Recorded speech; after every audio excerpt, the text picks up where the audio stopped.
오늘은 예수 사람 말씀 시리즈 그 7번째 시간으로 본문을 중심으로 예수의 사람은 말부터 다르다. 예수의 사람은 말부터 다르다. 라는 제목으로 은혜의 말씀을 함께 나누고자 합니다. 여러분, 우리나라 속담에 말이 씨가 된다 라는 그런 자주 사용되는 그런 속담이 있죠. 그 말인즉슨 그 의미는 말이 씨가 된다. 한마디로 말하면 말한 대로 이루어지는 경우들이 많다라는 의미겠죠. 예를 들어서 어떤 사람은 늘 이렇게 말을 사용합니다. 어려운 여건 속에서도 다 잘 될 거야, 좋은 일이 있을 거야, 괜찮을 거야, 이런 긍정적인 말을 먼저 사용합니다. 그런데 반대로 어떤 사람은요, 늘 소심해서 그런지 또 너무 주위의 영향을 많이 받아서 그런지 반대로 어떻게 잘 안 되면 어떻게 해야지? 이것이 어려움이 많을 건데 잘 안 되면 큰일인데, 이런 부정적인 생각과 말을 하는 경우들을 우리가 보게 됩니다. 그런데 놀라운 사실은요, 꼭 영적이지 않더라도 심리적으로도 우리 사람들이 영향을 받습니다. 그래서 긍정적으로 잘 될 거야, 괜찮아, 좋은 일이 있을 거야 라고 하면요, 보다 더 상황이 힘들지만 결과를 놓고 보니까 잘 되어지는 경우들을 많이 접하게 되더라고요. 그런데 반대로 부정적인 생각과 부정적인 말을 자꾸 반복적으로 하다 보면 그것대로 되어지는 경우들, 그러니까 안 좋은 결과를 초래하는 일들이 많게 되었다는 거예요. 그렇기 때문에 우리가 행동하기 전에 먼저 선제적으로 말을 잘 사용할 필요가 있는 것이죠. 그래서 부정적인 말보다는 긍정적인 말을 많이 사용해야 될 필요가 있습니다. 잘 될 거야, 괜찮아, 좋은 일이 있을 거야, 앞으로 더 잘 되려고 해, 그런 말이죠.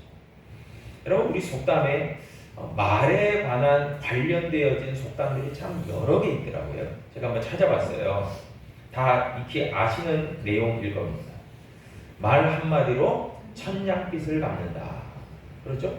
그러니까 말을 잘 했을 때 좋은 그런 영향이 있다, 그런 말이겠죠. 또 많이 쓰는 말처럼 남말은 새가 듣고 반말은 쥐가 듣는다. 그러니까 어디에서나 듣는 귀가 있다, 그런 말이겠죠. 또 잘 아는 말대로 가는 말이 고와야 오는 말도 곱다. 그리고 말씨가 곧 마음씨다. 침묵은 금이다. 뭐 여러 가지 말에 관련된 속담들이 참 많은 이유가 무엇이겠습니까? 그만큼 말이 중요하고 그 사용에 신중해야 되는 것을 이야기하는 거죠. 그래서 그만큼 속담, 말에 관련된 속담이 참 많이 있는 것이죠. 그런데 속담만이 아니겠죠. 여러분, 우리가 성경을 통해서도 말에 대한 중요성은 재차 강조되고 있습니다. 구약 잠언 18장 21절에 보니까요, 다음과 같이 말합니다. 죽고 사는 것이 혀의 힘에 달렸나니 혀를 쓰기 좋아하는 자는 혀의 열매를 먹으리라 이야기합니다. 여러분, 지혜서인 잠언에서요, 말의 위력이 얼마나 대단하다라는 것을 이야기해주고 있는 내용이죠. 여러분, 죽고 사는 일도요, 가장 먼저 혀의 권세, 혀의 능력, 혀의 힘에 달렸다라고 지혜의 그 말씀이, 잠언이 이야기해주고 있는 거예요.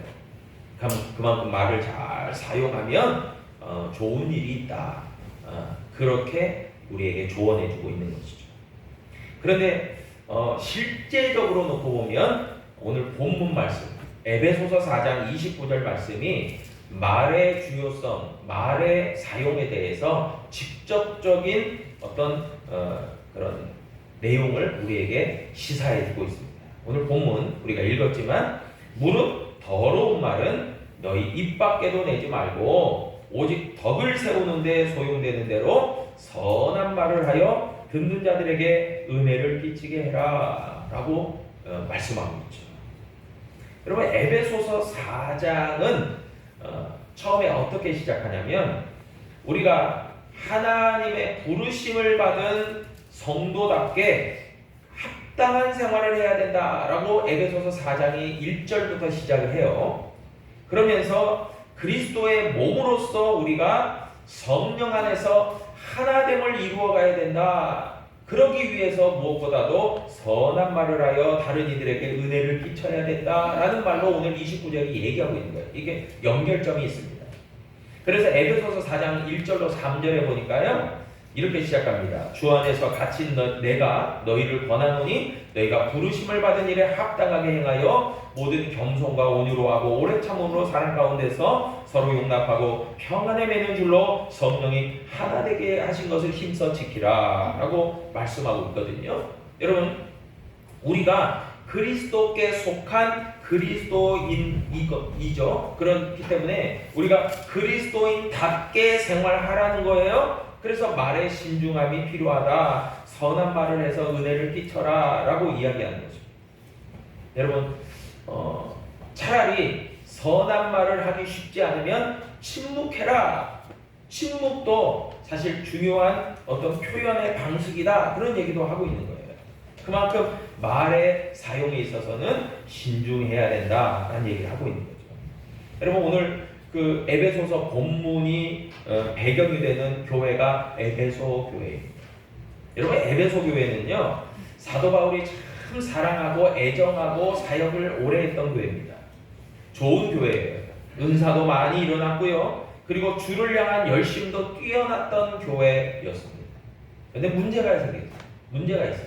고린도 교회가 여러 분쟁의 문제가 있었던 것처럼 에베소 교회도 문제가 있었다는 거예요. 어떤 문제가 있었습니까? 말로 인해서 서로 상처를 주고받고 있었다는 거예요.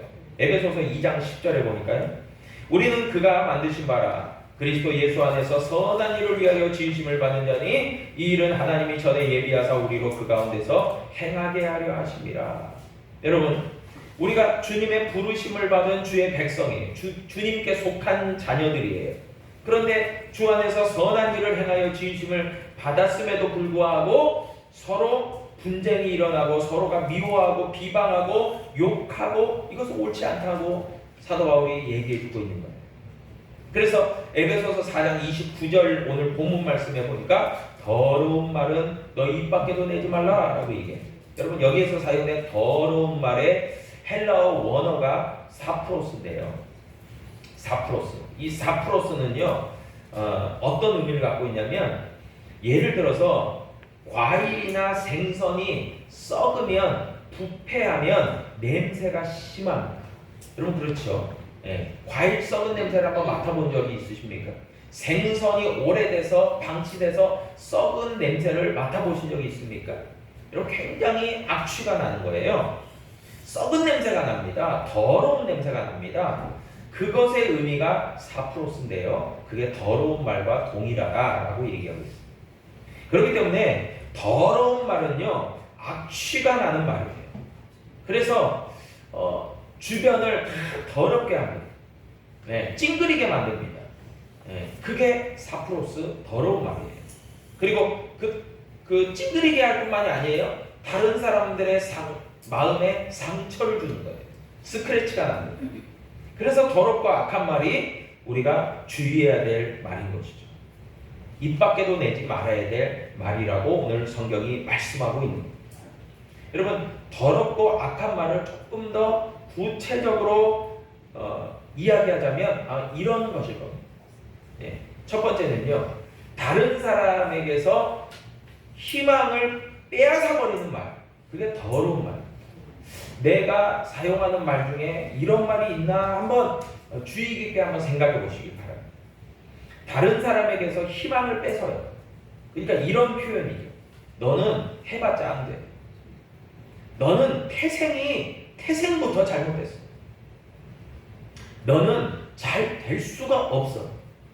해봐야 안 돼. 이런 말이죠. 그러니까 이 말을 들으면은 상처가 되는 거예요. 그 사람이 품고 있는 소망을 뺏어버리는 말이에요. 이 더러운 말. 두 번째 말이 두 번째 어떤 더러운 말의 그런 예는요, 험담과 비방입니다.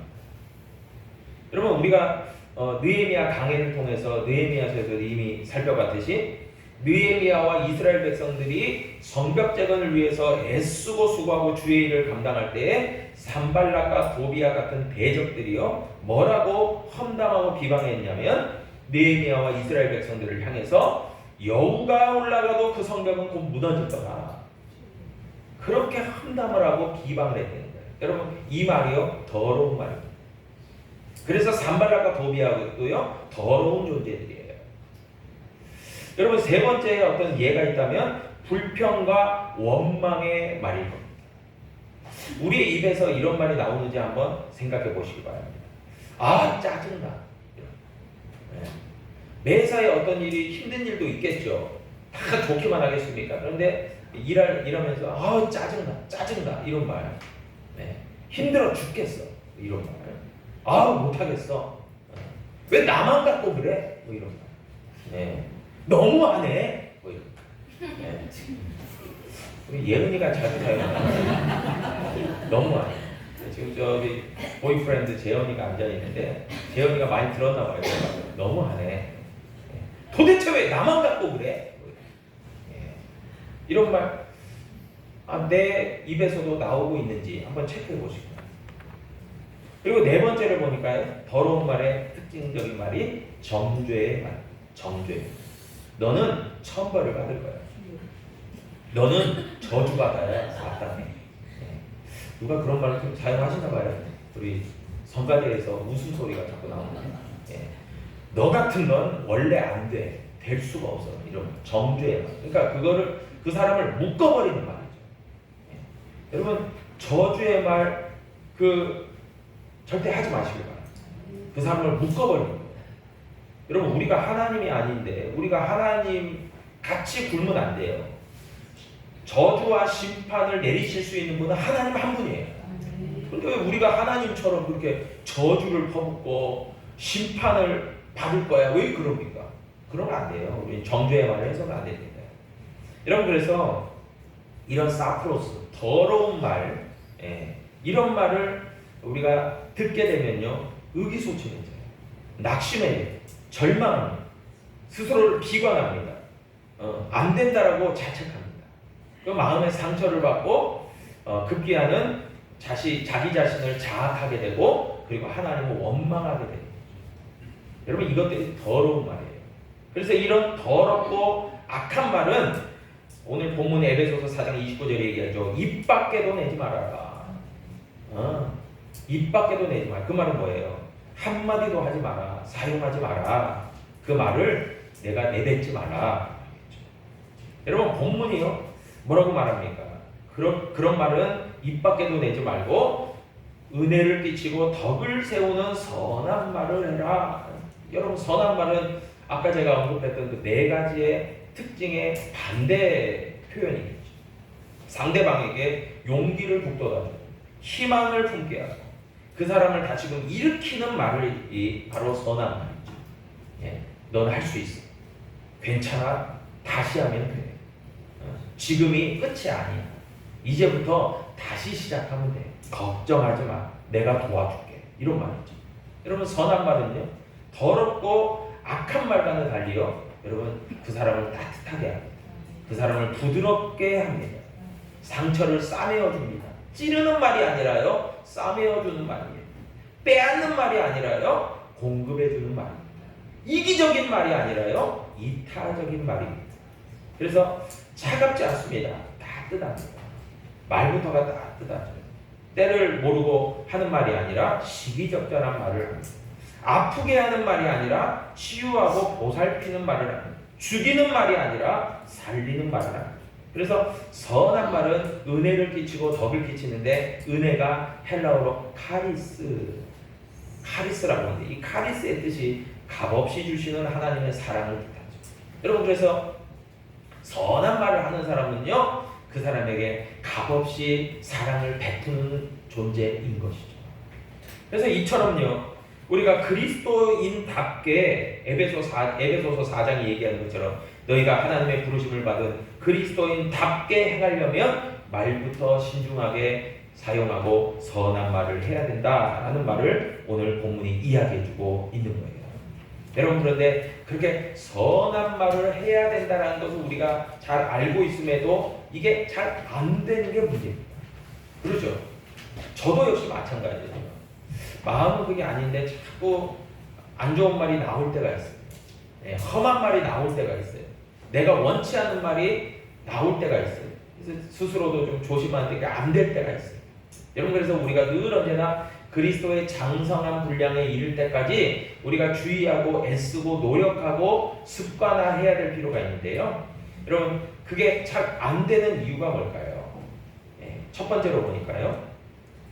예수의 사람은요, 근본적으로 내면과 속사람이 변화되는 과정을 거쳐요. 그래서 예수의 사람이 되는 거예요. 그래서 말에도 변화가 일어나는 거예요.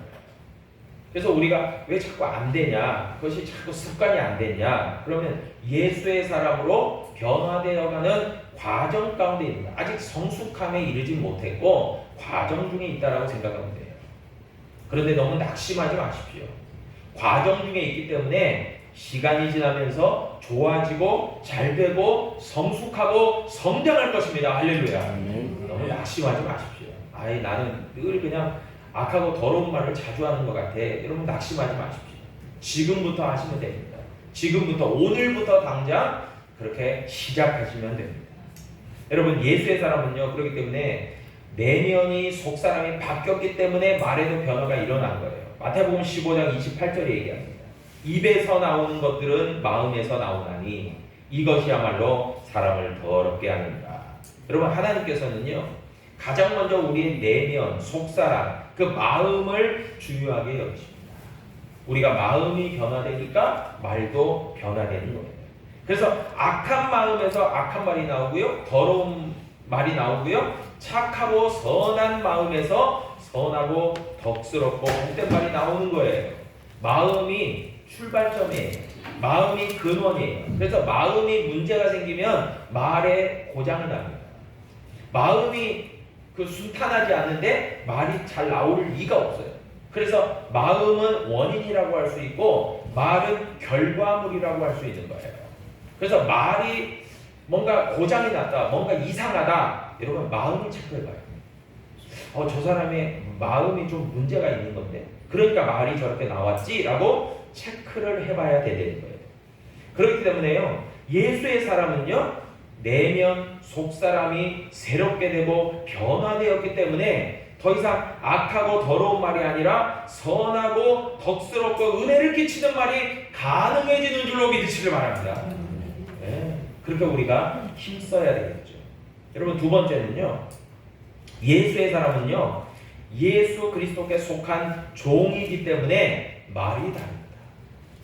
여러분, 누가 어디에 속했느냐는요, 그 소속감을 떠나서요, 말에 굉장히 구분이 있습니다. 다릅니다. 여러분, 예를 들어서 법을 다루는 법관이나 변호사는 말이 다르죠. 말이 다르겠죠. 왜요? 법조문을 늘 작성하고 그것을 관련된 일을 하기 때문에 그 사람의 생각과 어떤 그런 이성적인 부분에서 늘 법에 관련된 그런 단어들이 많이 있을 거 아닙니까? 그러니까 그것대로 말하게 돼 있어요. 어떤 사람은 또 자기가 속한 분야에 따라서 또 그 말을 자주 사용하게 되는 거죠. 마찬가지예요. 우리가 하나님께 속했고 하나님께 속한 주의 백성이고 주님의 종들이기 때문에요, 여러분, 이미 우리의 어떤 이성적인 부분, 우리의 어떤 지성적인 부분, 그 모든 것들에요, 하나님의 말씀이 파고 들어온다는 거예요. 하나님의 말씀이 심겨졌다는 거예요. 아까도 처음에 얘기했지만 말이 씨가 되잖아요. 하나님의 말씀이 심겨졌기 때문에요, 그것이 우리의 입을 통해서 자연스럽게 흘러 넘치게 되더라는 거예요. 네. 저희 아들이 이제 훈련소 퇴소하고 지금 인천 영종도에 있는 17사단 지금 갔는데, 이제 퇴소식 할 때 이제 아내랑 이제 같이 태소씨 또 같이 격려도 해주려고 갔었어요. 네. 근데 재밌는 것은 저 때보다 확실히 자유스럽다는 걸 느낀 게 뭐냐면은 저는 제가 한 30년 전 얘기지만 군대 가면서부터 단아가로 대답을 해야 되죠. 그렇습니까? 그렇습니다. 뭐 이렇게 아닙니다. 이렇게 아니에요. 이러면 군기 빠진 거예요. 단아가로 대답을 해야 되는데 저희 아들이 이제 딱 하니까 처음에는 단아가로 좀 하는 것 같더니 이렇게 데리고 나와가지고 얘기하는데 그랬어요 어땠어요 막 이러는데 아직 군기가 안 들었더라고요. 그래서 제가 느낀 게 뭐냐면 30년 전 제가 군생활할 때는 군기가 바짝 서가지고 뭐 부모님 만나도 네 그렇습니다 뭐 이랬는데 공주는 저희 아들은 아니에요 막 군기가 없어요. 그래서 그러기가 군생활을 할까 막 이런 생각까지 들었어요. 그 생각이 들었거든요. 그러면 이게 뭡니까? 우리가 예수께 속했다면요, 분명히 예수 그리스도께 속한 그런 사람의 말을 하게 돼요. 신앙적인 말을 하고 믿음의 말을 하게 돼요. 그러지 않나요? 그러니까 배운 대로 우리가 써먹게 돼 있는 거예요. 말씀을 배웠다면, 말씀을 들었다면 믿음의 말을 하는 거예요. 이게 지극히 자연스러운 건 아니겠습니까? 그리고 종들이죠. 예수 그리스도의 종이면 종의 단어를 써야 되죠. 예를 들어서 주인 되시는 하나님께서 너 이렇게 하면 좋겠다 그러는데 종이 왜요? 왜 그렇게 하는데요? 이게 종에 합당한 말인가요? 아니잖아요. 네, 알겠습니다. 이게 종의 말인가요? 그러지 않나요? 그러니까 아직 우리가 믿음의 말에 익숙하지 않다면 아직 종이 덜 된 거예요. 그래서 말을 하는 걸 보면 저 사람이 어떤 수준인가를 알게 되고 체크가 되는 거예요. 그러면 세 번째로 보니까요, 예수의 사람은 긍정의 말을 뛰어넘어서 믿음의 말을 하게 돼요. 믿음의 말. 여러분 우리가 그 성경에서도 보니까 할 수 있느니 무슨 말이냐, 믿는 자에게 능치 못함이 없다, 내게 능력 주시는 자 안에서 내가 모든 것을 할 수 있느니라. 어찌 보면요 굉장히 긍정적인 말이잖아요. 근데 이게요 단순한 긍정적인 말이 아니에요. 믿음의 말, 신앙의 말이에요. 왜 그런지 아십니까? 긍정적인 말이라면요 내가 자신감을 가지고 난 할 수 있어, 이게 긍정의 말이에요. 근데 우리는 믿음의 말이에요. 내가 할 수 있습니다. 그러나 주님이 능력 주시면 할 수 있습니다. 믿음의 말과 긍정의 말은 차원이 달라요. 그래서 예수의 사람들은요 믿음의 말을 하게 되더라고요. 내 존재를 생각해 보니까, 내 어떤 입장을 생각해 보니까 여전히 불투명하고 참 안개 속이고 쉽지 않아요. 그런데 하나님의 말씀을 접하고 하나님의 말씀을 듣고 읽고 보니까 자꾸 믿음이 생겨요. 그래서 그 믿음에 의지해서 하나님, 그렇다면 내가 하나님을 믿는 믿음 가운데서 내가 하겠습니다. 이게 믿음의 말이에요. 내게 능력 주시는 자 안에서 내가 할 수 있습니다. 라고 말해요. 믿음에. 여러분 그래서 저는 선하고 부드럽고 덕스러운 말, 은혜를 끼치는 말, 그 모든 총합, 그 모든 결론은요 믿음의 말이라고 생각해요. 여러분 예수님, 우리 이제 오늘 오후의 시간에 마태복음 1장부터 28장을 범위로 해가지고 전교인 성경 퀴즈대회 할 거 아닙니까? 여러분 다 읽어보신 분들은 알겠지만 사도행전 1장, 마태복음 1장부터 28장까지 해서 우리가 이제 읽는 그 성경을 쫙 펴보면은 그 마태복음에서 쭉 빨간색 글씨로 쫙 되어 있는 것들이 있잖아요. 성경에. 이게 다 예수님이 직접 하신 말씀을 빨간색으로 다 해놨어요. 근데 빨간색이요 굉장히 많아요. 보시면 알겠죠. 그렇죠? 빨간색이. 근데 예수님의 말씀 가운데서 부정적인 말이 있을까요? 없어요. 긍정적인 말? 물론 긍정적인 말도 있죠. 근데요 하나같이 다 믿음의 말. 왜 그럴까요? 예수님은 왜 이런 그 예수님의 말씀에 왜 이렇게 믿음의 말이 다 기록되어 있을까요? 예수님이 하나님께 속해 하나님이시고, 그리고 하나님과 연결되어 계시고, 그리고 그 모든 생각과 목적과 말과 모든 것들이요 하나님께 맞닿아 있기 때문에 다 믿음의 말을 하셔요. 근데 내 믿음대로 될지어다. 여러분 이것은 이제 뭐 시험 문제에 안 나오겠지만 내 믿음대로 될지어다 예수님이 말씀하시거든요. 그럴 때요 여러분 그 사람이 결과적으로 병이 낫고 또 놀라운 응답을 받을 수 있는 이유가 뭐겠습니까? 그 사람의 생각과 그 사람의 말이요 예수님과 딱 일치되게 돼요. 그러니까 예수님의 그 모든 능력과 권세와 예수님의 응답이요 그 사람에게 흘러버려요. 놀랍게 흘러버립니다. 여러분 우리가 믿음의 말을 할 때요 예수님의 권세와 예수님의 능력이 우리 가운데 부어지고 역사하는 줄로 믿으시길 바랍니다. 흘러나오는 거예요. 우리의 능력이 아니에요. 우리는 여전히 부족하고 우리는 여전히 안 되는 것들을 경험할 수가 없어요. 그런데 하나님의 말씀이 능력이기 때문에 그 말씀을 믿고 그 말씀을 의지해서 선포하면 믿음의 말이 돼요. 여러분 그런 의미에서요 저와 여러분들이 믿음의 말을 사용하기 위해서 항상 주의해야 될 것은 겸손히 자기 자신을 낮추고 그리고 주님을 높이고 그리고 하나님을 전적으로 신뢰하고 확신하는 믿음 가운데서 여러분 생각하고 말하고 행동할 때 여러분 저와 여러분들은 예수 그리스도에 속한 사람으로 예수의 사람으로 우리는 말부터 다른 존재가 될 줄로 믿습니다. 기도하겠습니다. 아버지 하나님